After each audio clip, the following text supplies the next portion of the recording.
आज इस प्रेस वार्ता में हार्दिक अभिनंदन, हार्दिक स्वागत।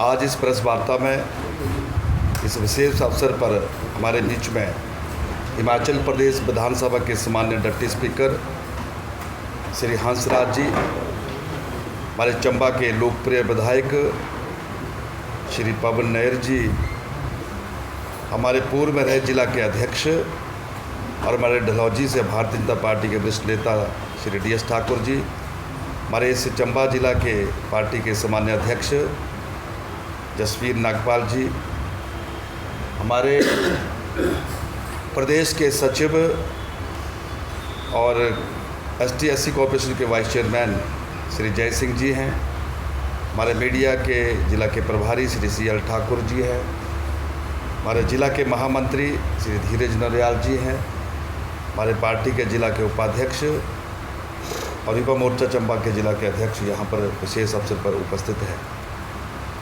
आज की प्रेस वार्ता में जो विशेष विषय है, इन दिनों जो हिमाचल प्रदेश में एक चर्चा है कि रिवाज बदलेंगे, और रिवाज बदलने का जो एक संकल्प भारतीय जनता पार्टी ने लिया है, उसको लेकर कांग्रेस में बहुत गहमा गहमी है। उसी को लेकर मैं आज मुझे लगा कि रिवाज पर ही मैं आपसे चर्चा कर लूँ।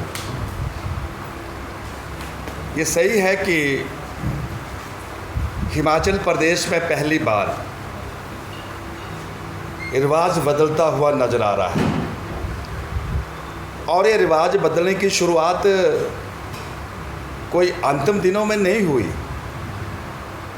जब हिमाचल प्रदेश के सम्माननीय मुख्यमंत्री श्री जयराम ठाकुर जी ने 27 दिसंबर 2017 को हिमाचल प्रदेश को संभाला था, उन्होंने अपनी पहली कैबिनेट में जो एक हिमाचल प्रदेश में एक रिवाज था, हिमाचल प्रदेश के जो हमारे वृद्धा पेंशन धारक हैं, उनकी जो आयु थी वो 80 वर्ष थी, और उन्होंने उसको रिवाज बदलने का सबसे पहले काम किया कि उस आयु सीमा को उन्होंने 70 वर्ष कर दिया। रिवाज बदला, और हिमाचल प्रदेश के यशस्वी मुख्यमंत्री रुके नहीं, उन्होंने और उसको 60 वर्ष की वृद्धा पेंशन की एक अवधि को निर्धारित करके हिमाचल प्रदेश की जो पेंशन धारक है उनको जो मिलने वाला एक समय था जो एक 80 वर्ष का, उसको बदल दिया और रिवाज बदल दिया। जैसे कि हिमाचल प्रदेश को जो है वो अब 60 वर्ष की आयु की हमारे जो वृद्धा साथी होंगे उनको वो पेंशन मिलनी शुरू हो। दूसरा एक रिवाज बदला है, जब हिमाचल प्रदेश में सत्ता परिवर्तन होता है तो जो सत्ता में जो सरकार आती है वो सबसे पहले आकर बदले की भावना से काम करना शुरू करती है, और यही नहीं, कई तरह के जो है वो विषय जिनको जो है वो कानूनी रूप देने का प्रयास करके उनको तंग करने का प्रयास करती है। वो रिवाज रहा है, उस रिवाज को भी श्री जयराम ठाकुर जी ने बदलने का काम किया है। मैंने शुरू में कहा कि आज रिवाज पर ही चर्चा करेंगे, जिसको हमारे कांग्रेस के मित्र बहुत गहमा गहमी में है कि रिवाज है क्या चीज़। इसी तरह अगला जो विषय है, हिमाचल प्रदेश में जब सत्ता बदलती है तो टोपियों पर भी राजनीति होती है। लाल टोपी, हरी टोपी, लेकिन श्री जयराम ठाकुर जी ने टोपियों के जो कलर और टोपियों पर जो राजनीति है इसको भी समाप्त करने का काम किया। टोपी हमारी हिमाचल प्रदेश की संस्कृति का एक प्रतीक है, उसकी गरिमा बनी रहनी चाहिए। उसको भी जयराम ठाकुर जी ने एक नई दिशा दी है, हमारी अपनी संस्कृति बरकरार रहे, टोपी पर राजनीति ना हो, ये भी रिवाज बदलने का काम हिमाचल प्रदेश में हुआ है। और यही नहीं, जब सत्ता परिवर्तन होता है तो क्षेत्रवाद पैदा हो जाता है, ऊपर का हिमाचल, निचला हिमाचल। लेकिन यह हिमाचल प्रदेश का आज हर जनवासी इस बात को मानता है कि जयराम ठाकुर जी के नेतृत्व में हिमाचल प्रदेश को 68 के 68 विधानसभा क्षेत्र को उनके समुचित विकास के लिए एक तर्ज पर एक दिशा देने का काम किया है। किसी से किसी भी प्रकार का भेदभाव नहीं है, चाहे हमारा चंबा जिला का कोई भी भूभाग हो, चाहे हमारा शिमला जिला का कोई भी भूभाग हो, चाहे हमारा कांगड़ा और मंडी जिला का कोई भी भूभाग हो, एक समान दृष्टि से मुख्यमंत्री ने सबको आगे बढ़ाने का प्रयास किया है। ये क्षेत्रवाद जो पैदा होता है इस रिवाज को भी उन्होंने बदलने का काम किया। और यही नहीं, हिमाचल प्रदेश में रिवाज नहीं था कि जो हमारे गरीब परिवार होते हैं उनको हम आर्थिक रूप से कैसे सहयोग कर सकते हैं। इससे पहले सरकारें रही, कभी उनके मन में ये इस प्रकार का कोई ख्याल नहीं आया। लेकिन श्री जयराम ठाकुर और श्री नरेंद्र भाई मोदी जी ने मिलकर एक रिवाज दिया है कि गरीबों के इलाज के लिए, चाहे वो आयुष्मान भारत के माध्यम से हो, चाहे वो हिम केयर के माध्यम से हो, 5 लाख रुपए तक निःशुल्क गरीबों का इलाज हो। ये कि जयराम ठाकुर जी ने, श्री मोदी जी ने रिवाज बदलने का काम किया है। जो मैं रिवाज का विषय आपको लेकर आया हूँ, ये पहली बार हुआ है, इससे पहले रिवाज नहीं था। इस बार ये रिवाज बना है, इस बार ये रिवाज बना है। इसी तरह इस पर जो एक आंकड़ा भी आपके ध्यान में मैं लाने का प्रयास कर रहा हूँ, और जो प्रयास किए हैं मिलकर, इसमें 5 लाख तक जो मैंने कहा कि जैसे एक व्यवस्था है मुफ्त इलाज की, और उसमें 496 करोड़ रुपए खर्च हुए हैं, और इसके जो लाभार्थी हैं वो 4,76,000 मरीजों को जो है वो इस प्रकार के लाभ से जोड़ने का प्रयास हुआ है। ये रिवाज बदला है। इसी तरह हिमाचल प्रदेश में ये रिवाज नहीं था कि अगर कोई व्यक्ति हादसे के कारण या किसी ऐसी लाइलाज बीमारी के कारण बिस्तर में पड़ जाता है तो उसको सहारा देने का कोई सरकार की तरफ से ऐसा प्रयास नहीं होता, रिवाज ही नहीं था। लेकिन जयराम ठाकुर जी ने रिवाज बदला है कि मेरा वो भाई जो बिस्तर में भी होगा उसको 1 महीने में जो जिसकी एक सीमा निर्धारित की 3,000 रुपये तक उसको घर वहाँ बैठे उसको एक सहारा के रूप में, मुख्यमंत्री सहारा योजना के रूप में एक देने का प्रयास किया। ये रिवाज बना है। और इसके जो मैं आपको थोड़ा आंकड़ा देना चाहता हूँ कि इसमें हिमाचल प्रदेश के अंदर 20,000 व्यक्तियों को मुख्यमंत्री सहारा योजना के अंतर्गत जो है कवर किया गया है, जिस पर सरकार ने 80 करोड़ रुपए खर्च करने का काम किया है। ये रिवाज बना है। ये रिवाज पहले नहीं था, ये रिवाज है। हमारी जो माता और बहनें हैं, हम सब जानते हैं, पहाड़ी लोग हैं, जब हम गाँव में जब रसोई में आप काम करते हैं हमारी माता और बहनें, तो स्वाभाविक है जब हम चूल्हा जलाते हैं तो धुआं निकलता है, धुएं से हमें कई तरह की बीमारियों से गुजरना पड़ता है।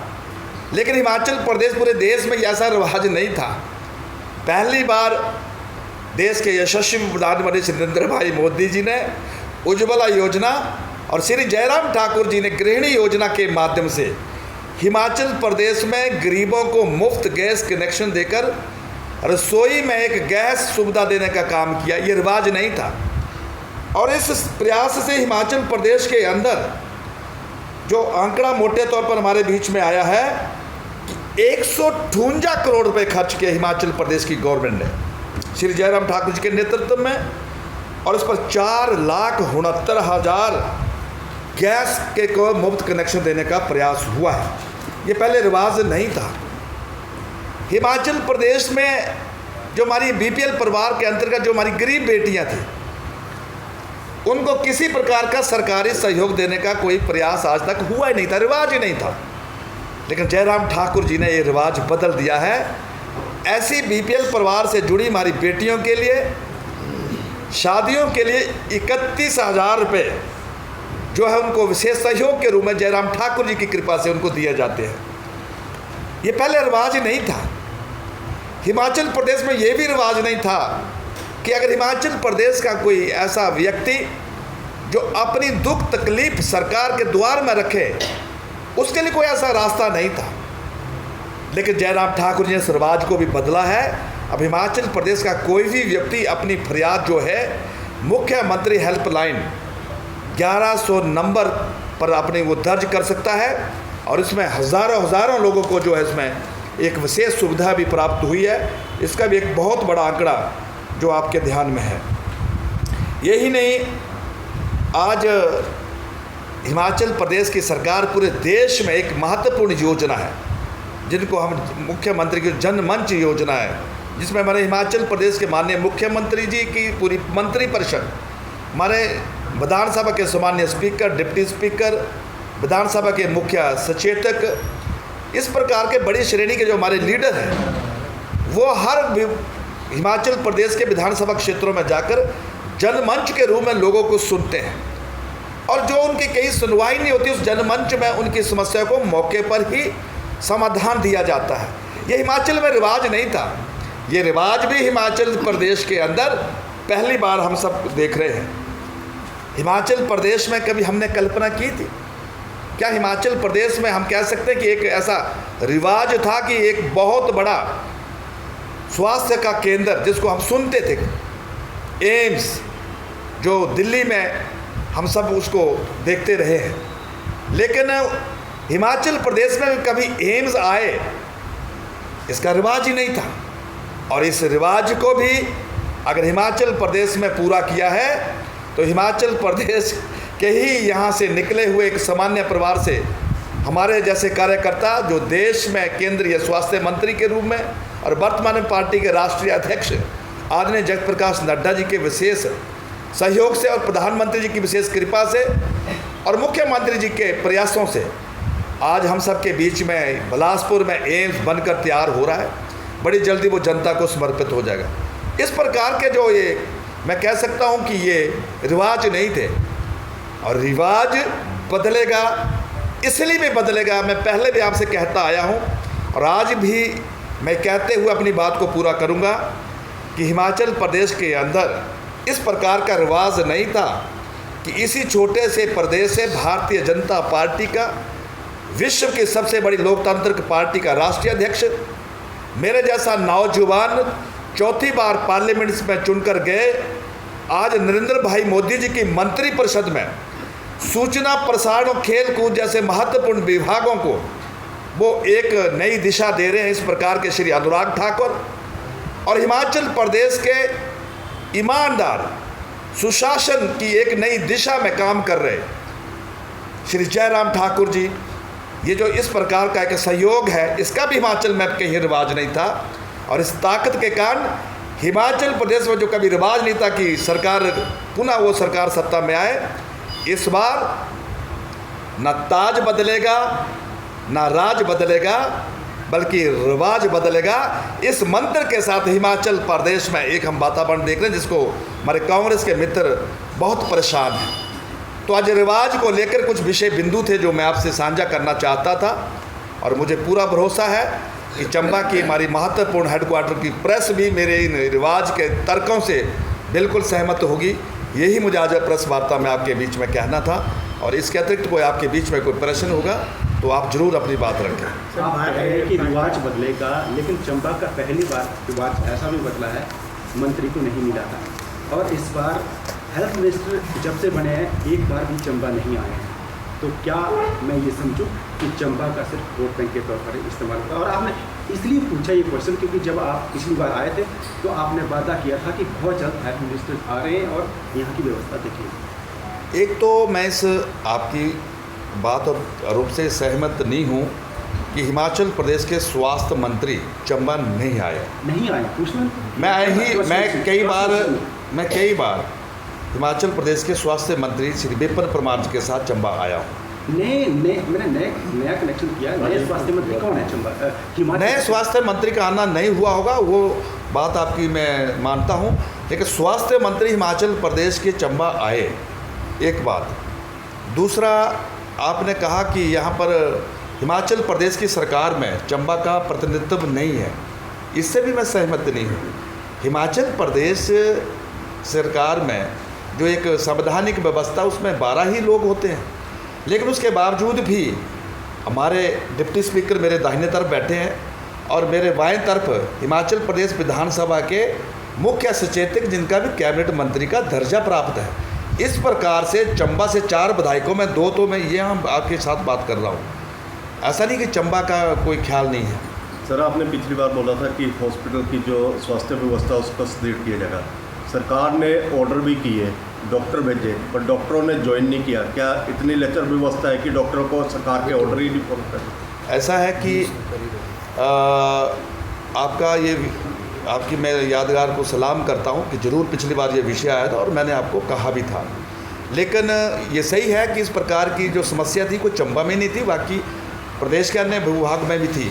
लेकिन धीरे धीरे जैसे हमारे डॉक्टर वहाँ से तैयार होकर निकल रहे हैं, तो अभी मुझे लगता है कि बड़ी जल्दी लगभग 20 नहीं, गेस्ट फैकल्टी तो हमने दे दी थी। जो हमारे जो यहाँ पर बच्चे पढ़ रहे हैं उसके साथ साथ 20 लोगों को वॉक इन इंटरव्यू जो है वो इंटरव्यू कर लिया गया है और वो तो ज्वाइन कर बहुत जल्दी जो है उनकी against this particular medical college हमने इंटरव्यू कंडक्ट किया है और वो लोग जो हैं वो आजकल में ज्वाइन कर रहे हैं। सर, सिर्फ जब दिल्ली से टीम चेकिंग के लिए आती है तब कांगड़ा या आईजीएमसी के डॉक्टर यहाँ पे पहुँचते हैं। इस बार व्यवस्था सिर्फ जो मेडिकल शिक्षा प्राप्त कर रहे हैं बच्चों को, उनको पढ़ाने के लिए फोकस किया जा रहा है। क्या पब्लिक के लिए कोई दायित्व नहीं है सरकार का? अभी आपने देखा होगा ऐसा है कि माननीय मुख्यमंत्री जी के चंबा का जो स्वास्थ्य का ये विषय है वो उनके ध्यान में है और मुख्यमंत्री व्यक्तिगत तौर पर इस चीज़ को मॉनिटर कर रहे हैं। लेकिन मैं आपको फिर भरोसा दे रहा हूँ कि बड़ी जल्दी जो इस प्रकार की चंबा की जो ये डॉक्टर की समस्या है ये पूरी होगी, ये मैं आपको आश्वस्त करना चाहता हूँ। व्यवस्थाओं में भी ऐसी है ना सर, जैसे MRI मशीन लग चुकी है, बड़ी अच्छी बात है। हाँ बिल्कुल। CT स्कैन लगा है और अभी इको भी आई है। जी जी। और उनको चलाने वाला कोई नहीं, उन मशीनों को काम किया। लेकिन बड़ी जल्दी ये जो सारे विषय है ना जी, धीरे धीरे अब एम्स हमारा जैसे स्टेप टू स्टेप आगे बढ़ रहा है। चंबा की एक समस्या है वो हम सबके ध्यान में है कि डॉक्टर यहाँ आने से पहले 20 बार सोचते हैं। लेकिन माननीय मुख्यमंत्री ने बड़ा स्ट्रिक्टली कहा है चंबा का विषय माननीय मुख्यमंत्री के ध्यान में, और यहाँ के हमारे जो लीडर हैं उन्होंने भी सामूहिक तौर पर माननीय मुख्यमंत्री जी के ध्यान में इस बात को रखा है। और मैं आपको फिर आश्वस्त कर रहा हूँ कि बड़ी जल्दी, जैसे माननीय डिप्टी स्पीकर महोदय कह रहे हैं, बड़ी जल्दी इस समस्या से हमें निजात मिलेगी। सर, आपने एक चीज़ और भी कही थी कि जयराम जी ने रिवाज बदले हैं, टोपी की राजनीति खत्म की है, क्षेत्रवाद की खत्म की है, पर विरोधी तो यही बोलते हैं सबसे ज़्यादा अगर विकास हुआ है तो करसोग में हुआ है, धर्मपुर में हुआ है। ऐसा है, विरोधियों का काम विरोध करना होता है और उनको कुछ ना कुछ बोलने के लिए मुद्दा ही है नहीं। और अगर वहाँ मुख्यमंत्री के कंस्टिट्यूंसी में काम हुआ भी होगा तो वो मुख्यमंत्री जी, उसमें हमें क्या है। मुख्यमंत्री की कंस्टिट्यूंसी में काम नहीं होगा तो कहाँ होगा फिर? कौन मुख्यमंत्री जी है जो हिमाचल प्रदेश में जहाँ काम नहीं करना चाहिए? मेरा ये लग से व्यक्तिगत मत है। और ऐसा नहीं है, माननीय मुख्यमंत्री जी ने जिस प्रकार से कोविड की विपरीत परिस्थितियों के बावजूद हिमाचल प्रदेश को संभाला है, और ऐसे थोड़ी देश के प्रधानमंत्री ने मुख्यमंत्री की 2 बार पीठ थपथपाई है। उसका उदाहरण ले सकते हैं आपकी, कोविड में जब पूरा देश और प्रदेश जल रहा था तो जयराम ठाकुर जी ने जिस कुशलता के साथ, जिस संवेदनशीलता के साथ हिमाचल प्रदेश को लीडरशिप दी है, 1 बार नहीं 2 बार पूरी दुनिया में जयराम जी की तारीफ हुई है। वो तो हम सब के सामने जीता जाता उदाहरण है। और कोविड के कारण जो हमारी कल्पना थी, निश्चित तौर पर हमें थोड़ा सा उसमें विराम लगा, लेकिन इरादों में कोई कमी नहीं आई है। और आपके सामने हिमाचल प्रदेश में जयराम ठाकुर जी के नेतृत्व में सरकार बनेगी, निश्चित है, इसमें कोई दो मत नहीं है। जयराम ठाकुर जी दूसरी बार हिमाचल प्रदेश के चीफ मिनिस्टर के रूप में शपथ लेकर हिमाचल प्रदेश के रिवाज को भी बदलेंगे और हिमाचल प्रदेश को मजबूती से नई दिशा देने का काम भी करेंगे। सर, आपकी मौजूदगी में हम जानना चाहेंगे, कोविड की बात चली, कोविड में जो धांधली चंबा में हुई है उसका सदर विधायक ने विधानसभा में क्वेश्चन भी लगाया, वो जांच कहाँ पहुँची? आज दिन तक उस पर क्या कार्य किया है? अगर इस प्रकार के विषय आए होंगे तो विभाग और सरकार उसका जो भी निर्णय होगा वक्त पर वो निर्णय करेगी। आप क्या कहेंगे इस बारे में? आपने तो इस पर क्वेश्चन उठाया था, अभी तक वो जांच मुकम्मल हुई है कि नहीं हुई है? क्योंकि अब चुनाव आ गए हैं सिर पर वो जांच कहाँ रहे? नहीं, जांच तो होगी है इसकी और मेरे ख्याल ठीक ही निकला। नहीं, उसमें हमने प्रिंसिपल को ट्रांसफ़र तो कर दिया था, उसके प्रिंसिपल ट्रांसफ़र हो गया। हाँ, 2 दिन ट्रांसफ़र हो गए और पूरा इसमें पारदर्शिता से उन्होंने की है और बिल्कुल ठीक निकला वो। सर, भाजपा के राष्ट्रीय उपाध्यक्ष चंबा दौरे पे हैं, क्या दौरा है उनका, थोड़ा सा? श्रीमान सुधार सिंह जी भारतीय जनता पार्टी के राष्ट्रीय उपाध्यक्ष हैं। सुधार सिंह पार्टी में एक बहुत बड़े सीनियर नेता है। लगभग 15 वर्षों से संगठन मंत्री और अखिल भारतीय सह संगठन मंत्री के रूप में अनेकों राज्यों में इन्होंने पार्टी को एक नई दिशा देने का काम किया है।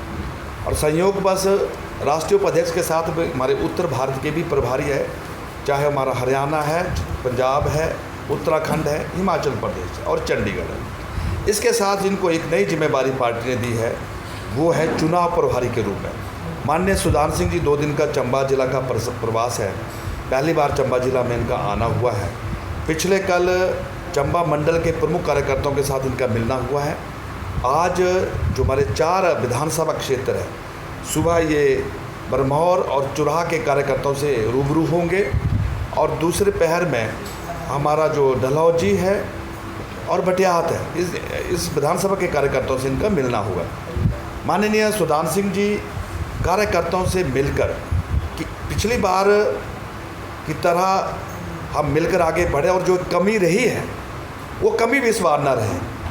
अर्थात हमारा 5/5 चंबा जिला में इस प्रकार का स्कोर रहे, इसके लिए वो कार्यकर्ताओं से बातचीत करने आए हैं। और ये चंबा में नहीं, माननीय सुधांशु सिंह जी ने इस प्रकार से 68 के 68 विधानसभा क्षेत्रों में करीब सब कार्यकर्ताओं से बातचीत की है। उसी दिशा में आज ये चंबा जिला। सर, क्या कारण रहा कि आज मीडिया को बुलाने के बावजूद भी उपाध्यक्ष रूबरू नहीं हो सके? ऐसा नहीं है, माननीय राष्ट्रीय उपाध्यक्ष जी हमारे कभी भी मीडिया से मिले नहीं हैं। आपकी जानकारी में ये बात मैं रख रहा हूँ। क्या वजह है सर, क्यों नहीं मिलते हैं मीडिया? वो तो पूछ के बताऊंगा कि मीडिया का प्रश्न आया था। अच्छा, एक सवाल और है सर, क्या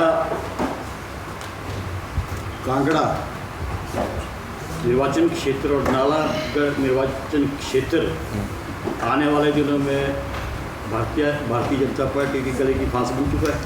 बिल्कुल नहीं, ऐसा कहीं भी नहीं है। क्यों बनेगा फांस?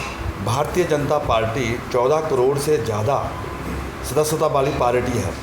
जिस तरह से नहीं, विरोध चला हुआ है ब्लॉक स्तर पर भी, कुछ नहीं ब्लॉक, कुछ ऐसे ही है, किसी का व्यक्तिगत भरोसा है। ये पार्टी का विस्तार हो रहा है, लोग आ रहे हैं, पार्टी उसमें स्वागत कर रही है। और कोई हिमाचल प्रदेश में नहीं है, आप कर्नाटका में देखिए, आप मध्य प्रदेश में देखिए, आप राजस्थान में देखिए, आप उत्तराखंड में देखिए, हर जगह जो है भारतीय जनता पार्टी में लोग खुल के आ रहे हैं और बड़े से बड़े स्तर के कार्यकर्ता भी आ रहे हैं। चाहे वो केंद्र के मंत्री ज्योतिरादित्य सिंधिया जी आपके सामने आए, आज केंद्र में मंत्री भी हैं, मध्य प्रदेश में मजबूती से सरकार मिलकर काम कर रही है। ऐसा कुछ नहीं है, हर किसका स्वागत है। और रही बात जो आपका विषय है कि कौन चुनाव लड़ेगा, भारतीय जनता पार्टी में ऐसा तय नहीं होता कि पिता के बाद पुत्र लड़ेगा। या भारतीय जनता पार्टी में एक पार्टी की व्यवस्था है कि हमारी जो चुनाव समितियां हैं वो सामूहिक तौर पर निर्णय करती है और जो जिनको लगता है कि ये जुताऊ उम्मीदवार उस पर निर्णय करती है और सब कार्यकर्ता को उसका आदेश का पालन करना पड़ता है। क्या ये कांग्रेसी या एमएलए या अदर बड़े कोई चेहरे आपके लिंक में है आने वाले? बिल्कुल, अभी तो ये ट्रेलर है, फिल्म बाकी है, अभी तो ट्रेलर फिल्म बाकी है, बड़ी जल्दी आपके सामने और भी कई धमाके होने वाले हैं। सर, आपने कहा कि रिवाज बदलेगा, राज बदलेगा। स्वास्थ्य सेवाओं की आपने बात की कि जल्दी ही यहाँ डॉक्टर मुहैया करवाएंगे। सड़कें हैं, बनी हैं, लेकिन बरसात में काफ़ी जो दूर दराज के ग्रामीण क्षेत्र हैं, सड़कें जो बंद हो चुकी हैं। शिक्षण संस्थानों की हालत ऐसी है कि वहाँ पर टीचर ही नहीं है। 1 पीएन के सहारे, 2 पीएनओ के सहारे शिक्षण संस्थान चलाए जा रहे हैं। सिर्फ 2 महीने जो है अब चुनाव को बचे हैं, कैसे बदलेगा? मैं आपके विषय को पकड़ रहा हूँ, एक विषय ध्यान में आया है और एक्चुअली क्या मैंने वही कहा ना कि ऑर्डर तो करते हैं लेकिन वहाँ जाते नहीं हैं। लेकिन आज फिर बात हुई माननीय शिक्षा मंत्री जी से, आज ही जहाँ पर टीचर नहीं है आज ही उनके ऑर्डर हो रहे हैं और मुझे लगता है कि ये जो मैं बोल रहा हूँ ये प्रेस की रिकॉर्डिंग है और मुझे लगता है बड़ी जल्दी जो है वहाँ पर जो टीचर है वो बच्चों को पढ़ाना शुरू कर देंगे। सर, क्या बात है कि भाजपा में इतने शीर्ष नेतृत्व होने के बाद भी भाजपा के संगठन के आला जो कमांड है वो कांग्रेस को अपने साथ जोड़ने का प्रयास करे, कई विधायकों को या कई पार्टी के लोगों को जोड़ा जा रहा है? हम नहीं कर रहे हैं कुछ भी प्रयास, वो आ रहे हैं क्योंकि उनको ये पता है कि कांग्रेस लीडरलेस है, इशूलेस है, डायरेक्शनलेस है, इसलिए वो हमारे से संपर्क कर रहे हैं। और हम चाहते हैं कि ठीक है, हमारी पार्टी में स्वागत है आपका, परिवार बढ़ना चाहिए, खिलना चाहिए, बहुत बहुत धन्यवाद। सर चर्चा में सदर विधायक ने भी कांग्रेस के लिए अप्लाई किया है, खबर भी लगी है। ये तो सदर विधायक ही इसका जवाब दे। सर आजकल क्या क्या प्रभार है आपके पास? मेरे पास प्रदेश महामंत्री और कांगड़ा चंबा पार्लियामेंट का इंचार्ज हूँ। आप प्रभारी हैं। सच्ची सर संगठन का कांगड़ा चंबा पार्लियामेंट खापो का इंचार्ज हूँ। प्रदेश में ऐसा नहीं हो सकता बंदे में जो कटिंग अच्छा, इसमें हमारे बीच में